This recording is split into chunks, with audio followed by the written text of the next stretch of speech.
Hello রাজমিস্ত্রি ভাইরা, এই যে আমাদের সিনিয়র লেবার রবি, বুঝতে পারলেন তো, লেবার এসেছিল। তো আমরা ওকে চ্যালেঞ্জ দিলাম কি তুই তো পাকা লেবার, তো তুই এক কাজ করতে তো কাজ টুকটাক জানিস, তো লেবার লেবার বাদ দিয়ে ওকে মিস্ত্রি খাটাচ্ছি। ঠিক আছে, ওর একটু শিক্ষা হচ্ছে, কিন্তু পয়সা তো মিস্ত্রি সন দেবো না, লেবার থেকে ধরো 1000-1500 বেশি দেবো। বুঝতে পারলেন তো। তো অবশ্যই কাজগুলা হচ্ছে, ভালোই হচ্ছে টুকটাক। এই যে ওর হাতের কাজ এগুলো দেখতে পাচ্ছেন, ওগুলো একে একে করে করছে। তো আশা করি আমাদের কাছে আর যদি 6 মাস থাকে তো অটোমেটিক ভালো হয়ে যাবে মিস্ত্রি।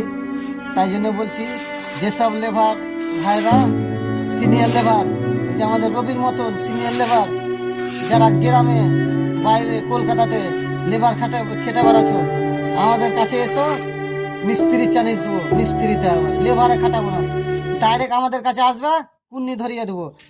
সঙ্গে লেবার থাকবে, এই যে আমাদের এই যে দাদু লেবার, তারপরে আমাদের আরও অনেক লেবার, মেয়ে ছেলে লেবার আছে, ভালো ভালো মেয়ে ছেলে লেবার আছে, মেয়ে ছেলের সঙ্গে কাজ করতে পাবে। ঠিক আছে, অবশ্যই আসবেন, কমেন্টে জানাবেন যে দাদারা আসবেন পাকা লেবারগুলা। ঠিক আছে, ভালো থাকেন।